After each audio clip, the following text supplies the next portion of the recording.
over, you will be able to go and replay this on our YouTube channel. We hope you get a chance to do that. Okay. All right. I think we are just about ready to get started here. Okay. All right. So good evening, everyone, and welcome to PNP Live. My name is Carolyn, and I'm the Assistant Events Coordinator in the Children and Teens Department at Politics and Prose. And I have the pleasure of welcoming you to our event tonight. Thank you for joining us and tuning into this format where we continue to bring authors and new books to you. I'm pleased to be joined by Lissa Muscatine, one of our co-owners here at Politics and Prose, and our guest, Ruby Shamir. You can buy your copy of Ruby's books, What's the Big Deal About Elections, in 2 different formats by clicking on the links in the chat box that I will be putting in just a moment. If you have any questions for our guests, you can click the Q&A button at the bottom of the screen and add one there.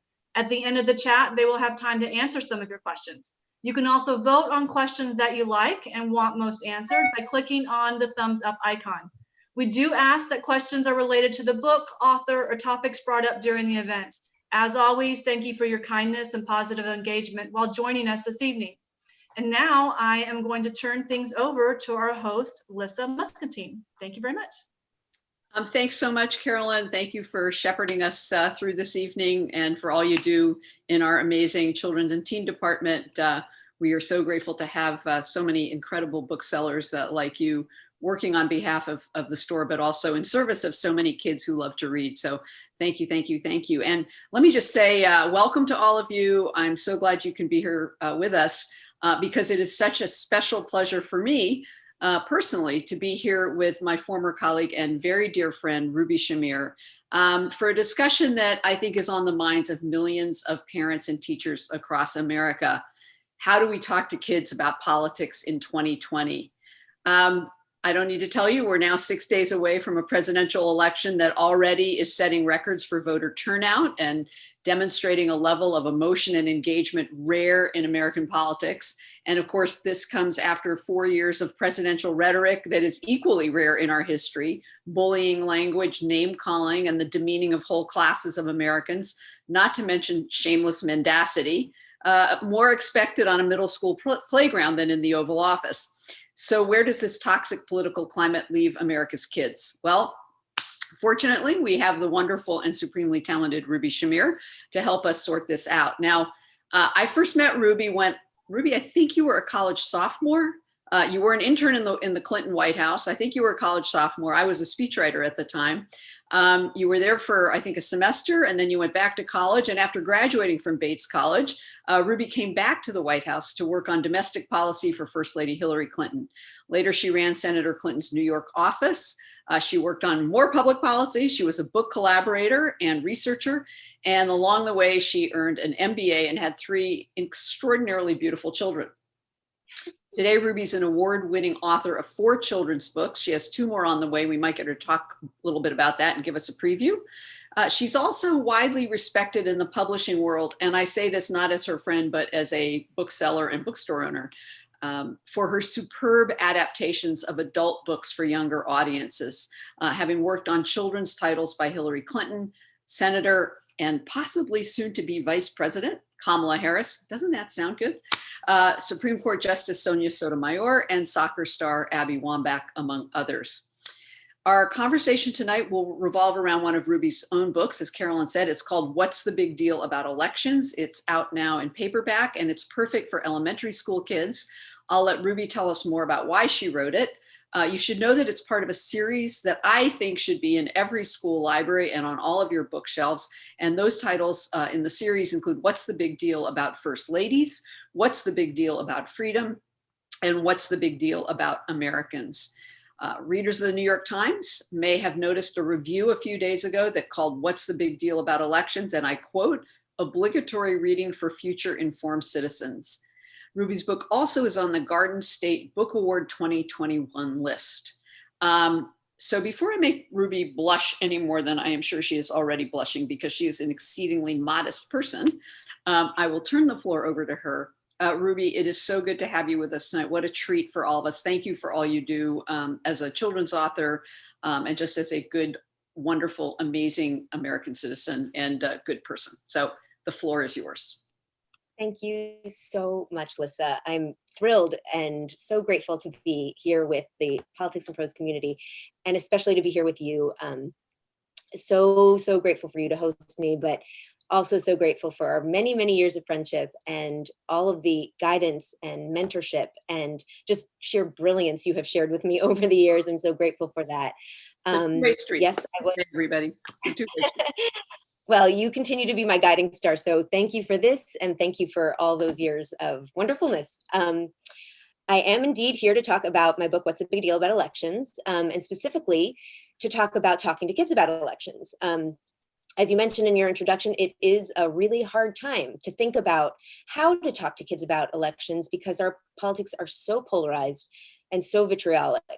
And there might be some hesitation about opening that world up to our kids because we want to protect them from ugliness. We want to give them a sense that not everyone in public life is mean and divisive, and that we can actually work together to solve our problems. But like any challenge, this can be something to avoid and bury, or it can be an opportunity. So tonight I will argue for making this moment one of opportunity to teach kids about the strength of American democracy, the power we wield through elections, and the power of the people to govern ourselves. Right now, what I'm going to do is share my screen. And the reason I'm sharing my screen is because I want you all to see some of the beautiful illustrations that Matt Faulkner, the illustrator of this book, did to really bring my words to life in an extraordinarily creative and beautiful way. So what is the big deal about elections? Well, I'm quite certain that everybody in this audience knows that elections are a big deal, but how do we convey their meaning and import to kids? There are three main, there are three main sort of tent poles, thematic tent poles of this book. And that those are: 1, elections are about people power; 2, elections matter; and 3, kids can make a difference. There's a lot more information in these books, details about how to vote and the electoral process and how to get involved in campaigns. But those are sort of the 3 big themes that I think are important in terms of conveying to kids what the big deal about elections are. So the first is people power. And I just love Matt's creative, brilliant way of thinking through how to illustrate these ideas. So the first thing I do is to define the mechanics of elections. And the way I do that is I write, elections are a fair way to make decisions as a group. Say your class gets to choose what to play in gym, and 10 kids say kickball, but only 7 say tag. Well, kickball has won for the day. Every kid gets 1 vote, and the choice with the most votes wins. But then what I do is I ease into the next point, which is a sort of to convey how radically sophisticated our system is. Not only do we get to choose how we live or what we want to do with our time, but we actually choose the people in charge, which is radical and so sophisticated and something really extraordinary. So I continue by writing, now, can you imagine getting to choose your teacher or your soccer coach or your parents? Elections are cool because we vote to choose the people in charge. We elect our leaders to very big jobs like president, governor, or mayor. That means those people get their power from us, the voters, who give those men and women those important positions. The US Constitution starts with the words, "we the people," because we don't have a ruler who gets to be in charge forever. Instead, we decide together what's important and who's in charge. If they're not doing a good job, we get to choose new leaders in the next election. And so again, children are kind of a disempowered population. They don't get to choose the families they were born into. They don't get to choose the homes they live in.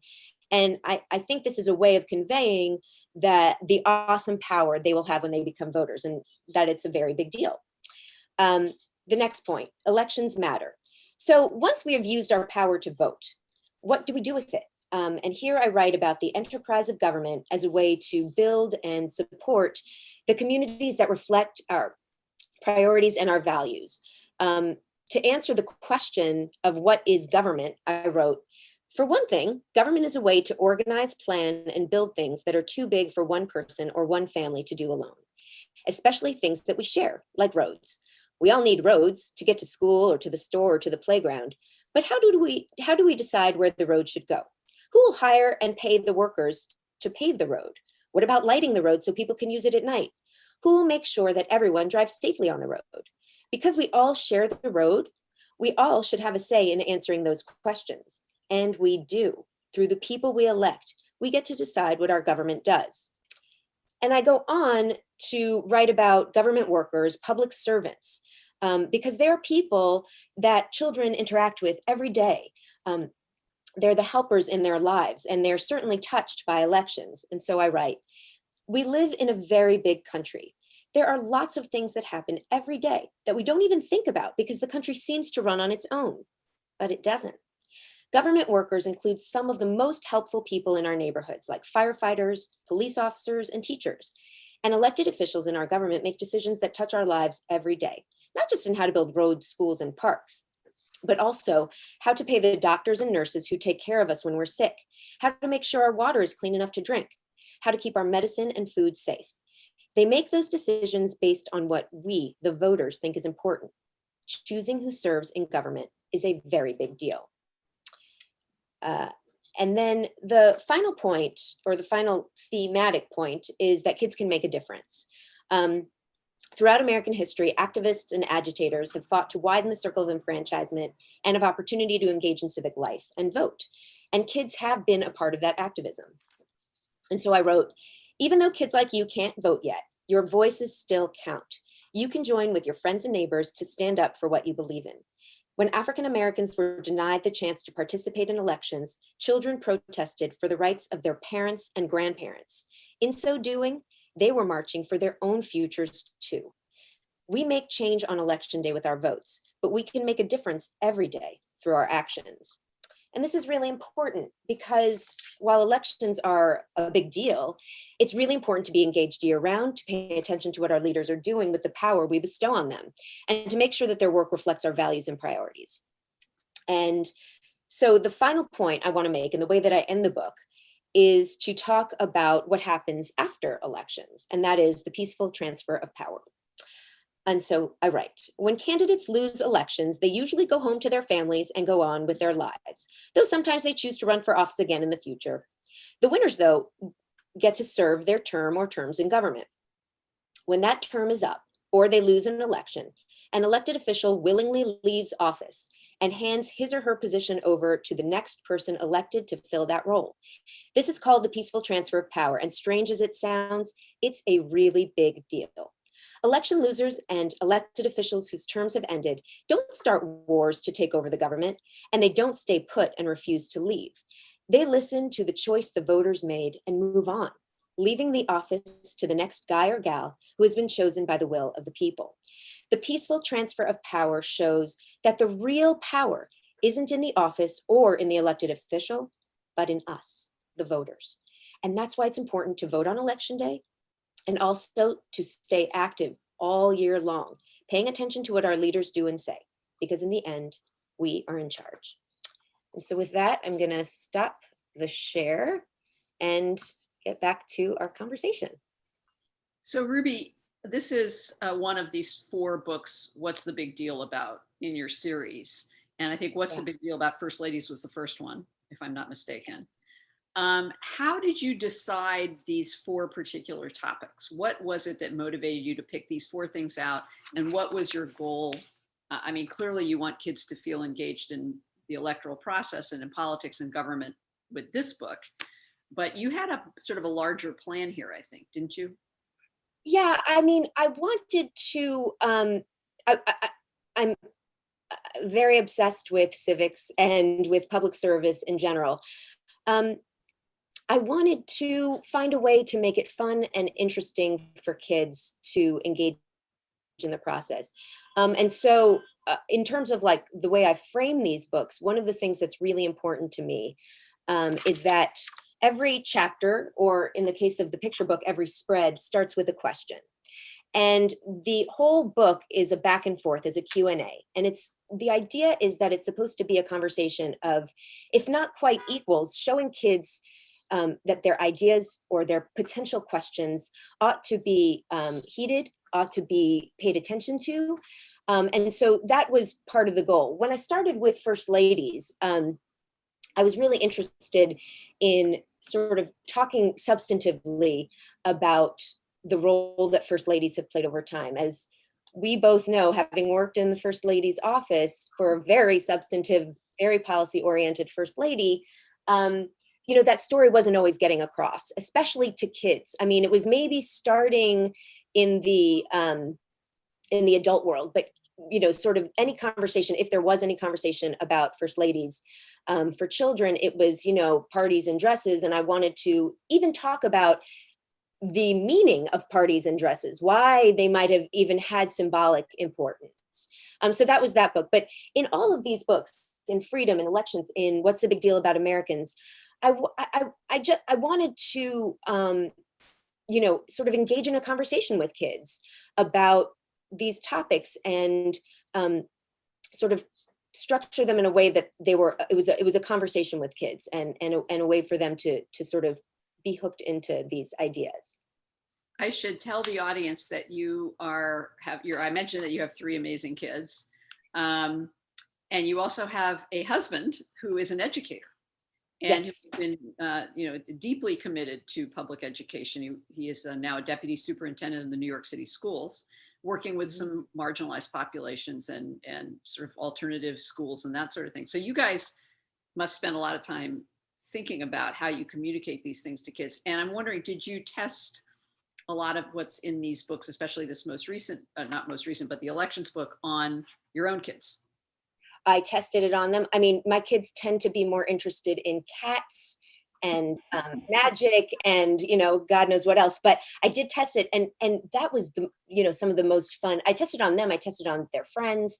I went to their school to speak and to sort of talk to kids and go back and forth a little bit about some of the ideas, because, and I certainly, tapped Nick, my husband, about a lot of these ideas, because what I find interesting about civics or first ladies or freedom might not necessarily be what they are. And so I was always trying to look at the world through the eyes of the kids, at their level, through their eye, at their eye level, to get a sense of what would be interesting to them, important to them, what kind of metaphors or illustrations or images would resonate with them. So I think a question that I'm sure is one that many people wonder, especially in a climate like this, where maybe not in immediate families, but certainly in extended families, there can be not only differences of political opinion right now, but hellacious fights and emotional, discord and a lot of tumult. And that leads to a question that you and I've talked about a little bit, which is, how much should parents tell their kids about their own political views, what party they belong to? Is there a line? Is there just one answer to that? And what's your recommendation about that? I think that whether we intend to or not, we impart our values to our kids every day, with every interaction, with every person that we, with everything we do, we impart our values. How we talk to, our kids' teachers, how we talk to our neighbors, how we talk to the bus driver or the delivery man, whatever it is, we are imparting our values to our kids. So why not be intentional about it? Why not talk about our beliefs? If we do, I would say, though, we ought to sort of be cognizant of a few things. Number one, we should make sure it's age appropriate. There are concepts that can be scary or misinterpreted if they're not sort of explained right. And I have kind of a funny example about it from my own childhood. I remember watching Mr. Rogers as a child, and I loved Mr. Rogers, and he once sang a song, "You Can Never Go Down the Drain," and then I became terrified. I was like, well, but maybe I can.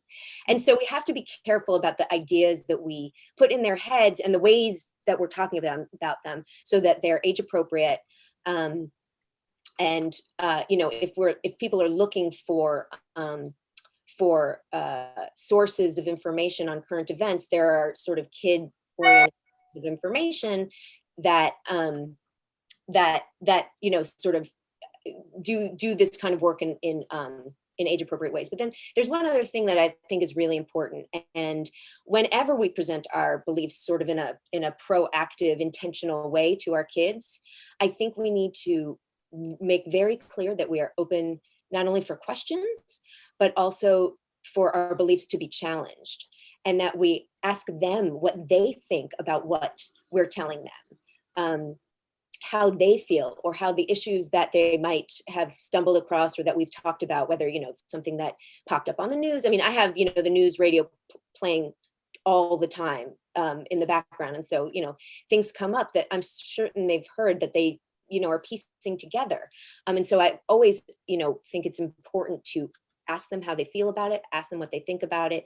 If there's something that seems off or they seem scared, sort of don't be afraid to explore that with them and talk it out so that, they can get over that hump. But, also make sure that we're open to questions and we're open to listening to them. So just an extension of that, what about kids actually expressing their beliefs or their commentary, solicited or not, with, within the family, but also maybe with friends or with relatives? Yeah, again, you started this conversation today by talking about sort of some ugly things that we're seeing out of the White House, right? Out of the highest office in the land. And I think a big problem is that we part of the reason that we're so polarized is that we're dehumanizing each other. Mm-hmm. And we're dehumanizing people that we disagree with. Or some people are. I don't want to say we or everybody is, but that's sort of the vibe right now in the larger culture. And so again, I would say, yes, they can express their beliefs. Why not? But they must also be taught, or it should be incumbent on them to also listen, to also ask questions, to also engage with people. We want our kids to, to understand that with every power comes, every power that you have, or every privilege that you have, every freedom that you have is tied to responsibility. So a freedom to express yourself is tied to the responsibility to express yourself in a way that's respectful and thoughtful and fact-based. And so we want to teach our kids to do those things because those things are important for them down the line as citizens and all of us. So if you're a parent who turns on the first presidential debate a few weeks ago with your kids, thinking this is going to be a great lesson in civics and a great lesson in how democracy works and how elections work, and after about 5 minutes you either want to blow up the television or run screaming into a closet in the other room and shielding your children from all of it, I mean, that is how do you navigate? I mean, I have a number of friends with small kids who went through that exact experience, and one of them said to me she had to turn the TV off and leave the room, and it was a disappointment because, first of all, the kids were looking forward to it, the parents were looking forward to it, and I'm sure that was a common experience across this country. Is that all your only choice? You just kind of try to escape it? Well, or do you take the opportunity to explain it? I think, how do you explain it?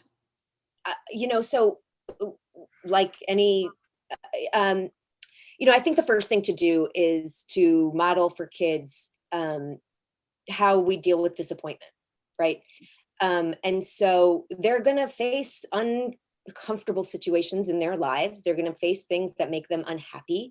So are we. We did when we turned on that debate or in many other circumstances. And so showing kids that we can deal with things that make us unhappy or uncomfortable, and teaching them that they can too is important. So if they're disappointed, maybe not only by a debate, but if they're disappointed by the outcome of an election or any other failure that they face, we want to make sure that we model for them that they can handle it, that they can deal with it, that they can pick themselves up and do something better. But I think in the particular case of that debate, I had a similar situation. My oldest was with me and we were watching it and we were just horrified. And I was like, I just can't listen to this. And he was like, I can't listen to this either. It's horrible, But we talked about it. And what I think you can do is sort of again, ask them, what do you think was wrong with this? What feels off to you about this?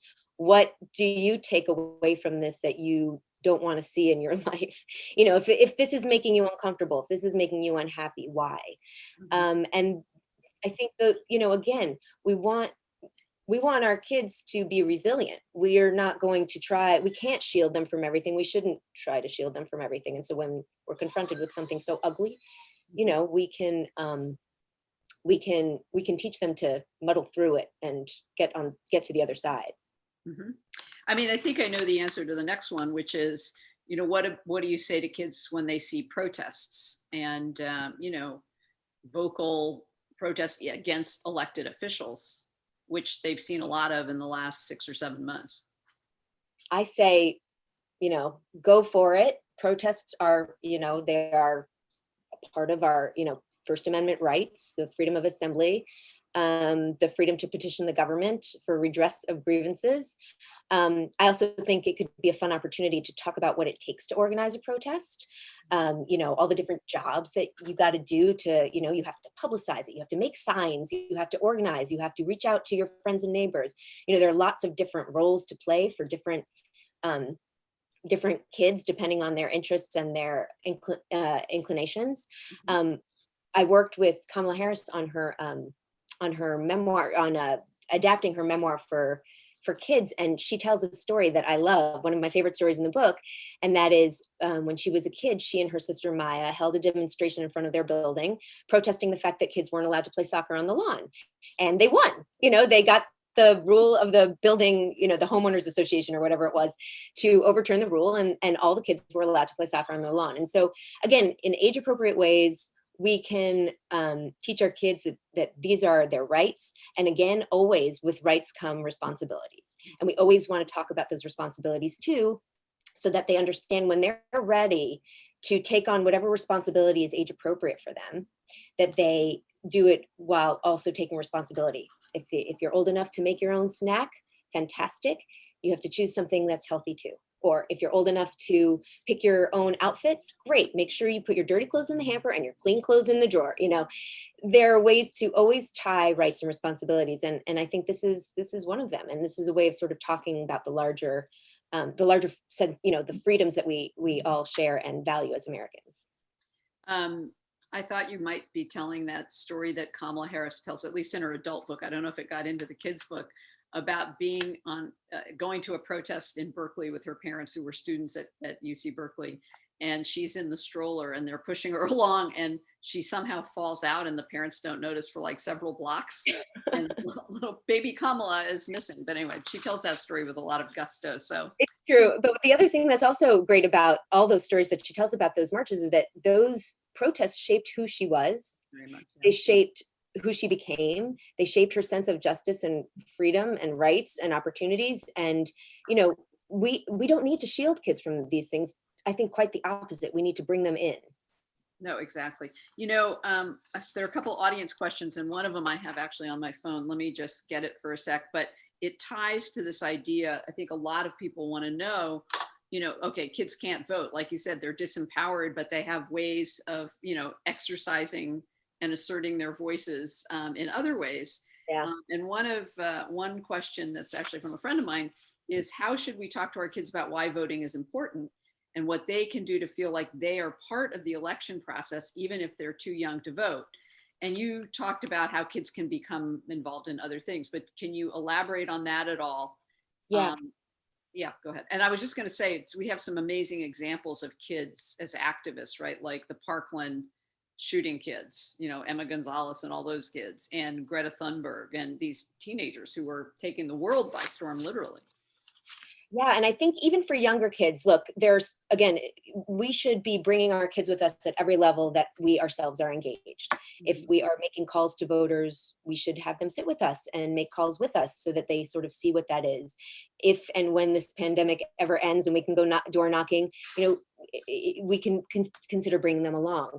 Or even if it's just when we go to vote, bringing them with us to, you know, feed the ballot into the vote counter. But actually beyond voting and even beyond public service, you know, through jobs, There are other really important ways to engage as citizens. There have been studies, multiple studies have shown that robust democracies are marked by high levels of participation in voluntary associations. So that means not just volunteering on campaigns, but in civil society more broadly. And that means, sort of activism and engagement through faith communities and local clubs and institutions and professional associations and unions and alumni groups. When we as parents coach our kids' Little League, or we volunteer for a food drive at the local community center, or we do a beach cleanup day with the local environmental organization, we are teaching through our actions and showing our kids that they have the sort of power of our capacity to engage as citizens. And we're showing them how they can be a part of that engagement to strengthen their connections, our connections to get within our communities, between one another, between people. So it's really important that the electoral process is absolutely important, and we sort of, we know some of those things, and there are clear limits to what kids can do, but we can bring them along. But let's not forget that civic life is more than just election day, and civic life goes well beyond campaigns. And we want to make sure that we're helping our kids think about the wider community and how they can engage in the wider community. Mm-hmm. Yeah, no, exactly. So a couple other questions from the audience, but one is a departure from the topic a little bit, but it's about your book, and it is from somebody who knows a lot about children's books. And she asks, were you involved in decisions about the illustrations? They complement the text extremely well in both the picture book and chapter book format. Thank you so much. I appreciate that. Although the work is, almost all Matt. Although yes, I did have input in a lot of ways. The way the sort of process works is I write the text, or the writer writes the text of the manuscript, and I write it in spreads. So on page 2, 3 of the book, it will be this bit of text, and then each spread or each chapter gets its own text from the manuscript. And then the publisher engages the illustrator. And in this case, they found Matt. And the way the process works is he first does sketches, and then he sends those for our review. And then he sends painted pages, and those we can also tweak if we need to, but usually the big tweaking happens, or the big edits happen, in sketches. And in some cases they have to be absolutely accurate. So in the First Lady's book, for example, it was really important to get to be factually accurate and make sure that the First Ladies were illustrated as they were, whether it was the kind of dress they wore at a certain event, because that was the thing being illustrated. I needed to make sure it was factually accurate. But in many, in many of the other, or in the cases of people who are well known, Abraham Lincoln, Frederick Douglass, it was important to get the details factually accurate. But when it came to the others, mostly it was his creative ideas. Occasionally I would make a note, an illustration note.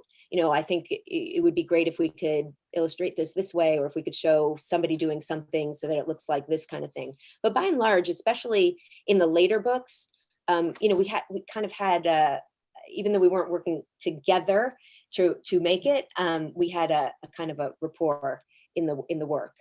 And I respect his illustrations and his talent so much.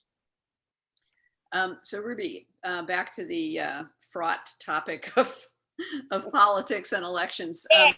There's a question about whether you yourself were involved in political activities as a kid. My parents were Israelis, and my mother became a citizen sometime when I was a kid. I don't remember when. My father never became a citizen, so he was always just an Israeli citizen. And the answer is not really. They were obsessed with politics. And so my father taught me excellent lessons in yelling at the television, or yelling at the radio, or, reading newspapers critically with a critical eye. I learned a lot of that kind of stuff. I sort of learned a lot around ideas. They were intellectuals. So we talked a lot about the philosophers Baruch Spinoza and Martin Buber, and, you know, talked about how, how our relationships to one another as people, and, based on those philosophical underpinnings. But I didn't do much politicking. I talked a lot about it. I thought a lot about it. Until I was a teenager. And then I was I was on the speech and debate team. So I gave a lot of speeches on politics and things like that, but I wasn't doing a lot of sort of campaigning or politicking myself. And it's something that I do with my kids. So I have brought them phone banking, or I've brought them,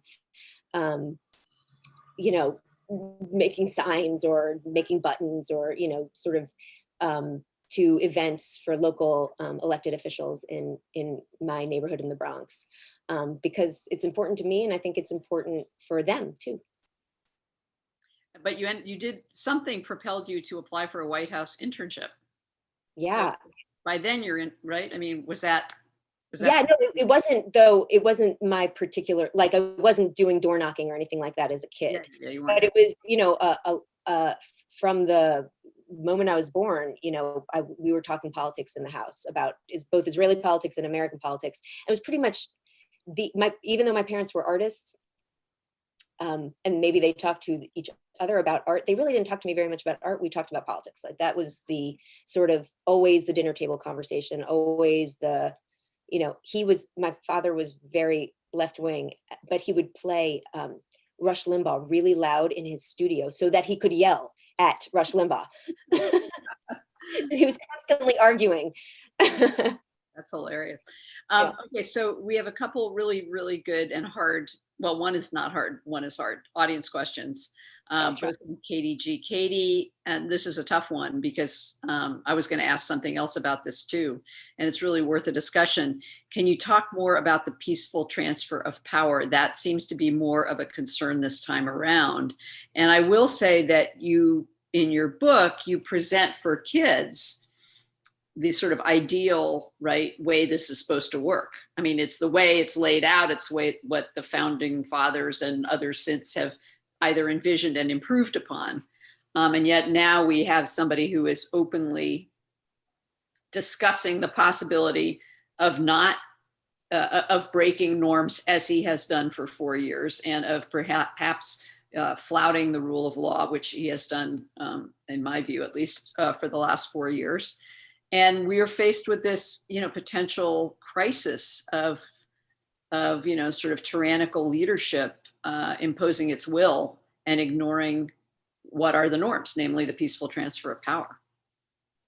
Yeah, we're all kind of flying blind here. And I think we have been for the last 4 years, not blind in the sense that we were blind to his horribleness, frankly, but blind to sort of what's he going to do next. But I just, I remember Joe Biden saying, the marshal, like, he can't stay in the White House.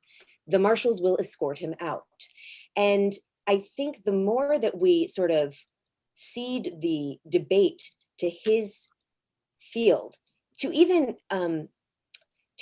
sort of accept that this is a possibility that we should be exploring, it's not. The voters decide, and when the voters decide, that's what American democracy is about. We don't have to sort of, I don't know. I always worry about taking. I know we need to take him seriously, and I know he has done many terrible things and has been a terrible threat. But I don't think we have to sort of accept the premises that he lays for us. Like, it's worked this way for over 200 years. And he's going to be the one to change it? I don't think so. Like, he doesn't have that privilege. He doesn't have that right. So, it's not really a question about how to talk to kids about it. I think that we just continue to sort of buckle down and say, no, this is how we're not even going. I don't even think we should be sort of accepting the premise that that's okay. The will of the people is the will of the people. And, the fact that we've had all these elections, all these presidential elections where the majority of voters are basically not getting their say, right, because of the Electoral College. That's in the Constitution that we have to deal with, but we don't. This is beyond extra legal. This is not even something I think we should entertain. I don't know. What do you think? No, I mean, I think it's a really tough question. I think the problem is that if you have a person who is willing to flout the rule of law and break norms willy-nilly and has enablers and now a Supreme Court potentially to support it, I think it's a scary possibility, even if we don't want to entertain it. And I think, for kids, it then presents the really hard things for parents and teachers to answer, which is, wait, how did that happen when we have these rules and we have these norms? And well, if it's okay for them to do it, why isn't it okay for this one to do it? And how? And, there's a huge degree of anxiety, I would think, attached to, having a person in power who is so willfully, shamelessly, flaunting his power and flouting law. So I mean, yes, in theory, but if we get if it's a close election, in which hopefully it won't be, but if it's a close election and there are, there are states that are outstanding and, the result is in some doubt, or the Senate's result is in some doubt, there's a lot of room for hanky panky. And I guess, it's nice to say the system has always worked. I guess I'm a little more cynical than you are, but that's always been true. More cynical than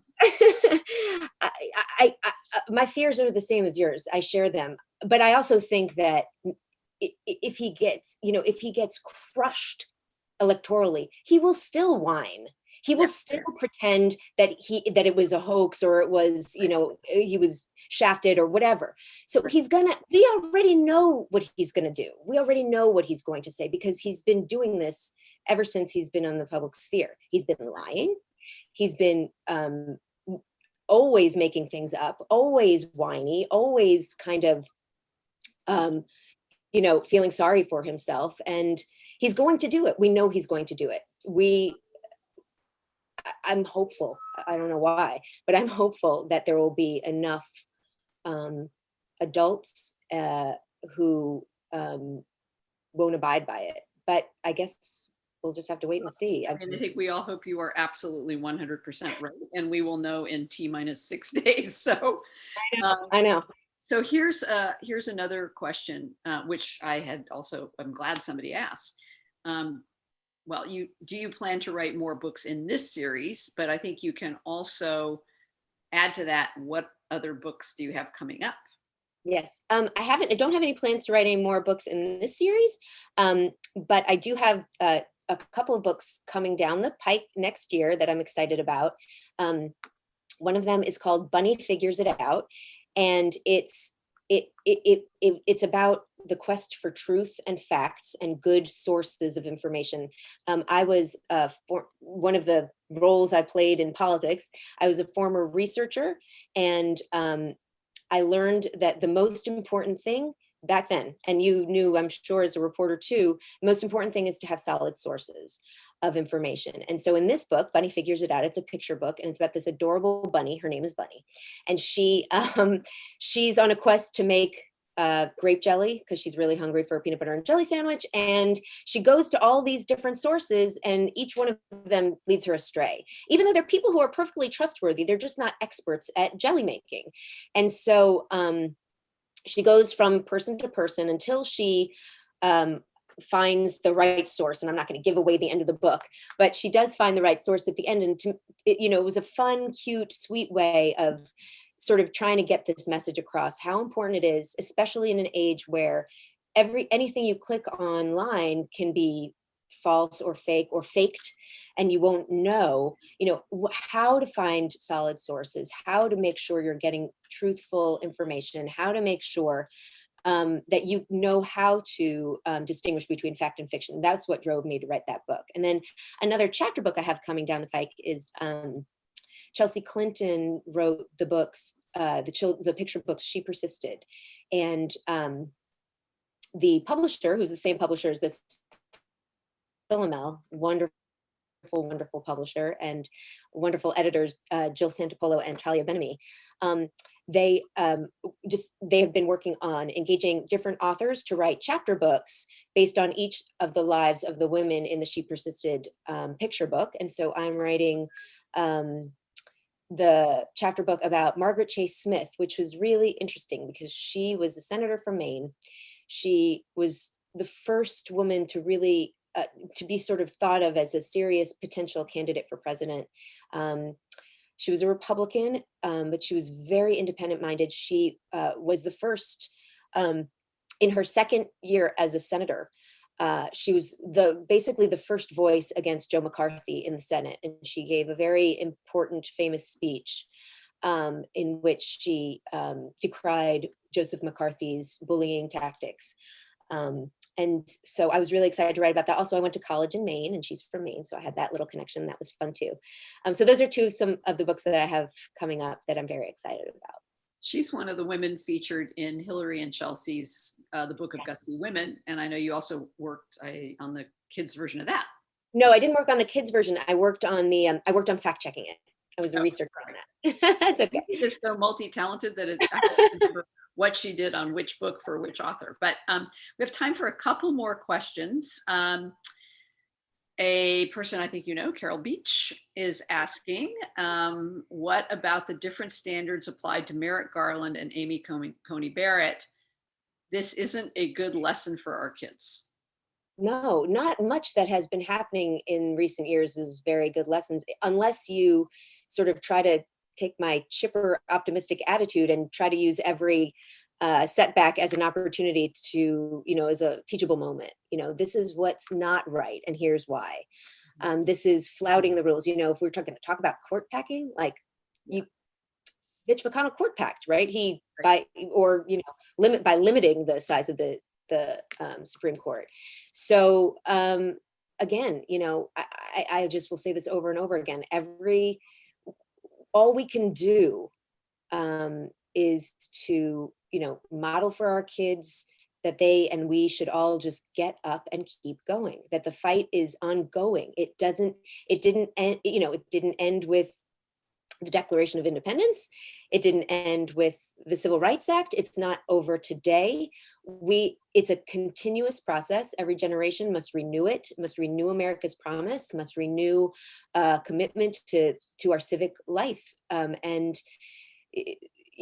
We're going to face these setbacks. We're going to lose elections. We're going to, lose seats, and it's going to be bad. But we still have power as citizens, and we ought to always be mindful of using it and teaching our kids that they can use it too. Okay, two more questions. One is from Lisa. She wants, and you answered this a little bit, but maybe you can say a little bit more about it. What led you to write books about civics for children? Thank you for doing so. Yeah, so I did answer it a little bit, but I'll say something else, which is that I think about a lot, and that is I'm always trying to think about as I work on books for kids, whether it's adapting adult books or writing picture books or chapter books, I'm always trying to think about seeing the world through their eyes and thinking about what is interesting to them, what's engaging to them. And so, I think that that was sort of one of the goals here, which is let's look at the world through their eyes. And so both for this book, but for others that I've worked on, is your kid interested in rocket ships and outer space? Well, that's an opportunity to explore NASA, which is something I got a chance to have a little taste of when I worked with Jeffrey Kluger wrote a wonderful book called Apollo 8, and I adapted that for younger readers. And it was such a fun way to know that like there are kids who love outer space and they want to know everything about outer space. So it was an opportunity to sort of sneak in a little bit about NASA and about President Kennedy's call to go to the moon, and how extraordinary that was, not only because it was one man making the call, but because he rounded, it was a nation working together in various ways to go to the moon. And so, if your kids love construction, you can talk about what it takes to build a park or what it takes to make sure it's safe, or, once you're in the park, and they love to be on the monkey bars. Who are the people who are cleaning up the park or maintaining it? Who are the people who are coming to fix the water fountain? So there's so many. I'm always trying to, to answer the original question, like, why did I write this? Because I'm always trying to think about ways to engage kids in their interests and sneak in the civic stuff, because I always want to, we have such an extraordinary system, and I'm always wanting to remind kids that we're all in this together. We have a commons because we're a community, and there's so many ways to understand that commons, ways into it through their interests, and that will mean something not only for their childhood but also later in life if they continue to stay interested in those issues and topics. Such a great answer and such a great way of thinking about also that it is all interconnected, and there are these opportunities to talk about things in ways we don't usually, think about. Okay, last question. And I think this is a good one to leave people with. And I'm sure it's not as true with the presidential race, because I feel like most everybody has a pretty strong, at this point, emotionally laden opinion about the presidential race. But there are often elections and candidates and issues that come up, right, that parents may not have strong feelings about and or don't really know that much about, and their kids want to know, and they start probing them. So what's your advice for parents when they don't feel confident that they know enough about an issue or a candidate in a race or in an election? Yeah, I mean, who among us knows enough about every race and every election? Nobody. We don't know, and it, just speaking for adults, I think that's probably some aspect of what keeps people from being engaged in politics at all. They feel uninformed, or they feel maybe they don't know enough, or maybe they feel ignorant. I mean, there have been times where I've looked at a ballot and I'm like, I don't know anything about that judge who's on the ballot, but that shouldn't keep us from getting involved. And, I'll always go back to the same point, which is, if they're unsure about things, there's nothing wrong with saying, I don't know, let's explore that, if their kid asks them a question. And I think you're more likely to engage a kid if you don't pretend you don't pretend you know more than you do, or if you try to avoid the topic altogether. I think you can say, I don't know. Let's look that up. Let's find out more information. Let's explore that topic together. And again, the other thing I think that's important to do is not only to say, let's explore it together, but also, why is that interesting to you? What more do you want to learn about this? Why is it something, if you feel like it's something that they're scared of, let's say, what about that worries you? Always engaging in the conversation, I think is the best way to approach things that we don't know, and not to be afraid of what we don't know. Just, try to get more informed, and try to engage with your kids about how to get more informed. Ruby, you are a fountain of wonderful advice and guidance. It's such a difficult time for all. I mean, it's a difficult time for adults. It's a difficult time, obviously, for kids and for parents to be trying to engage kids around this, crazy situation we find ourselves in the pandemic on top of everything else. And, it's just so great that you're getting us all involved in thinking about this and having these conversations and thinking about how we do appropriately and effectively speak to kids and get them excited and feeling, like you said at the very outset, that there's an opportunity here. It's not just all awfulness all the time, as awful as it sometimes feels like it is all the time. So I just wish we could put you at every kitchen table in America for the next 7 days and longer, and have you lead all of the political discussions going on in the United States. But unfortunately we can't do that, but hopefully we'll try to get your book into many, many people's hands and get this videotape of this event into people's hands who weren't able to be here. For those who are here or who are watching the recording, please know that you can go to the chat column and find the link to Ruby's books. As I said, every library should have them. Every household should have them.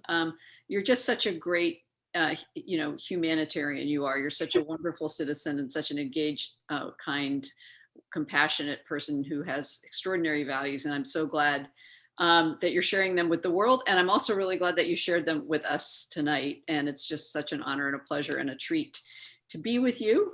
And likewise, after all these years, you are a special, special person in my life. And I thank you for that too. To the audience, thank you so much for joining us. We really appreciate it.